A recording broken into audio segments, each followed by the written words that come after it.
Okey, hai korang. Selamat datang ke dalam channel YouTube aku. Okey, untuk video kali ni aku akan cerita kisah tentang Rina, gadis yang disorok di dalam tong drum selama 30 tahun. Gadis yang aku maksudkan adalah Rina Angelina Marroquin. Dia dilahirkan pada tahun 1941 di El Salvador. Dia yang begitu rapat dengan ibunya sudah lama untuk pergi ke Amerika Syarikat bagi mencari peluang pekerjaan yang lebih baik. Pada tahun 1966, Rina memulakan kehidupan baru di Amerika Syarikat, iaitu tidak lama selepas dia mendapat tahu tentang kecurangan suaminya. Sampai sahaja di Amerika Syarikat, Rina telah menghadiri kelas pembelajaran bahasa Inggeris dan fashion, dan pada masa yang sama, dia juga berkenalan dengan seorang wanita yang bernama Katie, di mana kemudiannya mereka berdua telah menjadi kawan baik. Rina seterusnya mendapat pekerjaan di Melrose Plastic, sebuah kilang yang memproses bunga dan pokok plastik. Biarpun hidup sebagai anak perantauan, Rina tidak pernah lupa untuk mengirim wang dan surat kepada ibunya. Tidak lama selepas menjadi pekerja kilang itu, Rina telah menjalinkan hubungan percintaan dengan seorang lelaki yang bergelar sebagai suami orang. Rina kian dilama cinta, lebih-lebih lagi apabila lelaki tersebut ada berjanji untuk meninggalkan isteri dan anak-anaknya. Walau bagaimanapun, Rina tidak pernah mendedahkan identiti lelaki tersebut kepada sesiapa pun, termasuklah kawan baiknya Katie.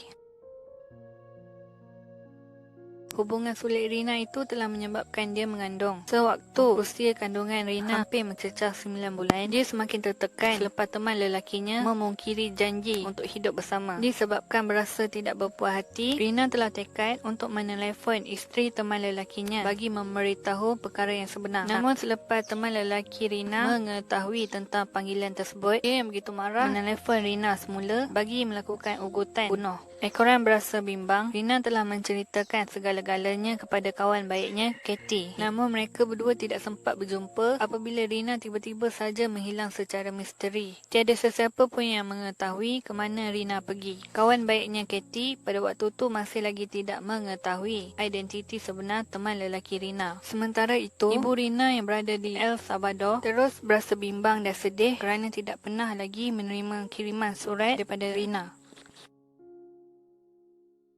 Pada tahun 1999, iaitu selepas 30 tahun waktu kehilangan Rina, seorang lelaki yang bernama Hamid membeli sebuah rumah yang terletak di kawasan Jericho, New York. Sewaktu Hamid ni melakukan pemeriksaan di kawasan rumah itu, Hamid telah menemui sebuah tong drum yang seberat kira-kira 156 kilogram. Dia kemudian telah memaklumkan penemuan tersebut kepada penjual rumah selaku pemilik sebelumnya yang bernama Ronald. Ronald sebenarnya sudah lama menyadari kewujudan tong drum itu, tetapi dia tidak pernah terniat untuk membukanya memandangkan terdapat label tanda amaran bahan kimia pada tong drum tersebut. Jadi pada 2 September 1999, Ronald pun membuka tong drum tersebut dan dia benar-benar terkejut apabila mendapati di dalam tong drum itu mengandungi satu mayat manusia. Sebaik menerima panggilan kecemasan daripada Ronald, pihak polis pun bergegas ke lokasi kejadian. Pemeriksaan selanjutnya mendapati mayat yang telah diawet dalam tong drum tersebut merupakan mayat seorang wanita. Punca kematiannya pula dipercayai berpunca daripada kecederaan yang disebabkan oleh objek tumpul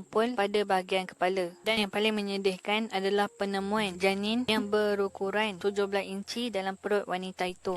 Pihak polis juga menemui beberapa bahan bukti lain dalam tong drum tersebut, seperti batang bunga plastik serta buku nota kecil yang mengandungi alamat dan nombor telefon kenalan mangsa. Berdasarkan senarai nama daripada buku nota kecil itu, seorang detektif yang bernama Brian Parpen berusaha untuk menjejaki individu tertentu bagi memudahkan kerja-kerja mengenal pasti mangsa. Selepas pasukan penyiasatan mendapat maklumat terperinci daripada Katie, mayat wanita tersebut akhirnya berjaya dikenal pasti sebagai Rina Marroquin, dan hasil siasatan lain, tong drum itu pula dikesan datang daripada kilang Melrose Plastic. Tuan rumah sebelum Ronald pada 3 dekad sebelumnya merupakan pemilik kilang berkenaan yang bernama Howard B. Elkin. Selepas selidik demi selidik dijalankan, maka terbongkarlah Howard adalah individu yang pernah menjalankan hubungan sulit dengan Rina. Howard yang ketika itu berusia 71 tahun, ketika itu telah berjaya dijejaki berada di Florida. Semasa di soal selidik, dia ada membuat pengakuan pernah bercinta dengan rakan kerjanya di kilang pada zaman mudanya. Namun dia tidak ingat sebarang butiran tentang perkara tersebut. Apabila Howard diminta untuk membuat ujian DNA, Howard dikatakan enggan untuk memberi kerjasama sepenuhnya. Pasukan selidik bagaimanapun sempat memberi peringatan kepada Howard bahawa mereka akan mendapat waran dari pihak mahkamah. Sehari kemudian, Howard tiba-tiba telah membunuh diri tanpa sebarang penjelasan dengan cara tembakan menggunakan senapang. Ujian DNA yang dilakukan terhadap Howard selepas itu mendapati dia merupakan bapa kepada kandungan Rina.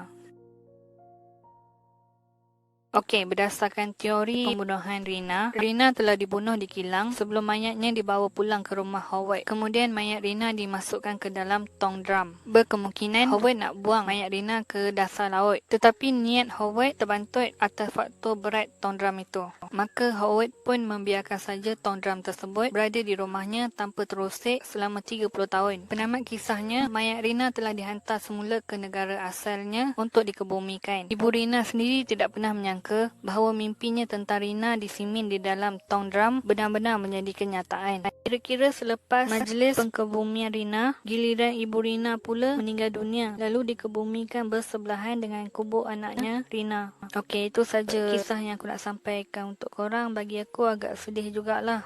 Sebab ibu dia terpaksa tunggu anak dia 30 tahun. Lalas dapat tahu anak dia dalam tong drum. Okey, bye korang. Jumpa lagi dengan video aku yang seterusnya. Bye.